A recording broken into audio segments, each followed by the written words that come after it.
You've been selected for your national team. You're going to the World Cup, the biggest moment of your entire career. There's just one problem. The World Cup is on the other side of an ocean, and there is no plane to take you there. So your journey to the tournament won't take a few hours. It will take weeks. Weeks crammed onto a rolling ship, seasick, sleeping in a tiny cabin, trying to keep your body in peak condition while the floor pitches under your feet and the only training ground available is a few meters of wooden deck. By the time you finally see land, you'll have been traveling longer than the entire tournament will last. Today, getting to the World Cup is the easy part. Teams fly on private chartered jets. They lie flat in business class seats, travel with their own chefs and sleep specialists, and land days early to recover. In 2026, squads simply hop on a plane between the United States, Canada, and Mexico like it's nothing. But for the first decades of football's greatest tournament, the hardest opponent a team faced wasn't another team. It was the journey itself. So how did teams actually travel to the World Cup before planes existed? Let's go back to the very first World Cup in 1930, held in Uruguay. In 1930, there were no transatlantic passenger flights. None. If you were a European team invited to South America, your only option was a steamship and a voyage of roughly 2 to 3 weeks across the open Atlantic. The European teams that did make the trip mostly piled onto the same ocean liner, the Conte Verde. And think about how absurd this was for professional athletes. There was no gym in the middle of the ocean. So these international footballers prepared for the biggest tournament on Earth by jogging laps around the deck of a moving ship, weaving between deck chairs, trying to stay sharp on a vessel rolling through the waves. And then there's Egypt. The Egyptian team set out for that 1930 World Cup too, but their boat was caught in a violent storm in the Mediterranean. They missed their connecting ship, and they never made it to the tournament at all. They weren't beaten by a rival. They were knocked out by the weather before kicking a single ball. This is the thing people forget. In the early World Cups, travel didn't just make things difficult. It decided who could even take part. So many European teams refused the journey in 1930 that the whole tournament nearly fell apart, with only 4 of them willing to cross the Atlantic.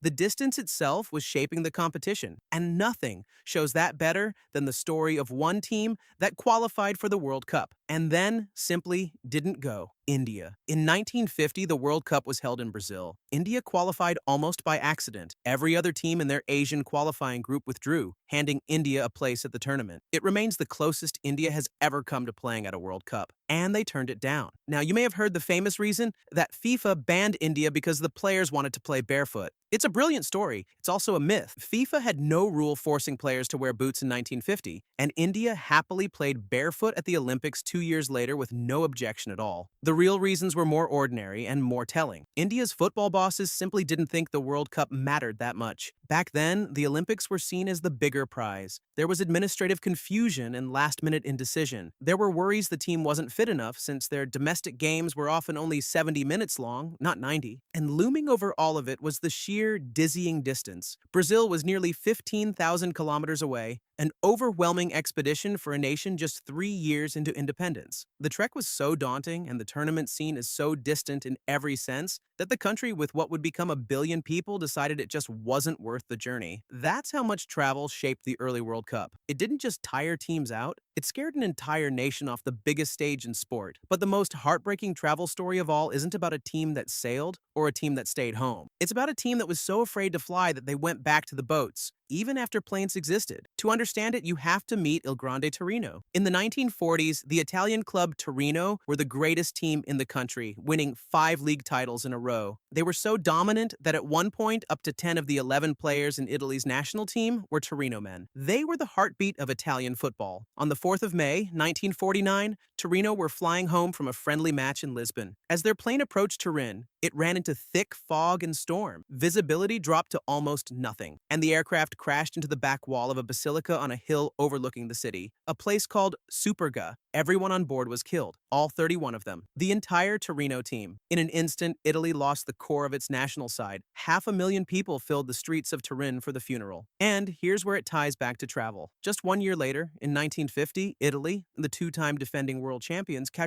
had to go to the World Cup in Brazil. But the survivors and staff were so traumatized by the Superga crash that they refused to fly. They could not bear to get on a plane. So the champions of the world went by boat, a voyage of around 2 weeks across the Atlantic. They arrived in Brazil exhausted, unfit, and after days of seasickness. And the 2-time defending champions, and who had won in 1934 and 1938, were knocked out of the tournament in the very first round for the first time in their history. Their grief had put them on a ship, and the ship took away their title. So picture what travel actually meant for these footballers. You don't pack for a match, you pack for a season at sea. You say goodbye to your family knowing you won't see them for months. You board a ship and the coastline shrinks behind you until there's nothing but gray water in every direction. For 2, maybe 3 weeks, this is your world. You eat in a swaying dining room. You try to sleep as the hull groans. When your coach demands training, you run in circles on a slippery deck, doing your best impression of fitness while the sea throws you around. Some of your teammates are too seasick to even stand, and when you finally arrive, there's no time to recover properly. You've lost weeks of real preparation. Your legs are heavy, your timing is off, and you walk out to face teams who are fresh. And you do it anyway, because you crossed an ocean to be here. That was the price of admission to the early World Cup. Not just talent, endurance, and that's what makes the modern game almost unrecognizable from where it began. Today, a footballer's journey to the World Cup is the most comfortable part of the whole experience. The flight is climate-controlled and quick. The biggest worry is jet lag. Teams land days early, sleep in luxury hotels, and recover with science the 1930 players couldn't have dreamed of. The distance between a player and the tournament has basically vanished, but it wasn't always that way. There was a time when the hardest part of the World Cup wasn't the football at all. It was simply getting there. The distance made teams seasick. It eliminated Egypt before they arrived. It scared India, a future giant of a nation, off the stage entirely. And in the cruelest twist of all, the fear born from one disaster sent the champions of the world back onto a boat